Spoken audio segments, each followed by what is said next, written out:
தமிழ்நாட்டிற்கு ஒரு குறை என்று சொன்னால் ஓங்கி குரல் எடுப்பது, டெல்லியை நோக்கி உச்ச குரலை எழுப்பக்கூடிய ஒரே ஆற்றல் மிக்க தலைவி புரட்சி தலைவி அம்மா அவர்கள். உதய் திட்டத்திலே கடைசி வரை கையெழுத்து போடாத தலைவி புரட்சி தலைவி அம்மா அவர்கள். கடைசி அம்மா அவர்கள் 2 சரத்துக்களை சொன்னார்கள். ஒன்று, பிரைஸ் ரிவிஷன், நீங்கள் விலையை உயர்த்தக்கூடாது என்பதற்கு உத்தரவாதம் வழங்க வேண்டும் என்று சொன்னார்கள். எல்லா மாநிலம் கையெழுத்து போட்டாங்க.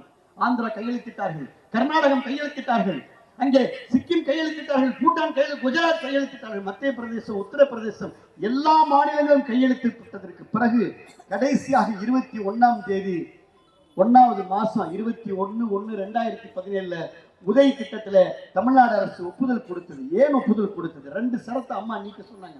ஒன்னு, பிரைஸ் ரிவிஷன் இருக்கக்கூடாது. மின்சார ஒழுங்குமுறை ஆணையம் மின்சாரத்திற்கான வரியை உயர்த்தக்கூடாது என்று அம்மா கண்டளையிட்டார்கள். அது அம்மா அந்த சரத்தை எடுத்துட்டாங்க. சொன்னோன்னு கேட்டாங்க. 2வது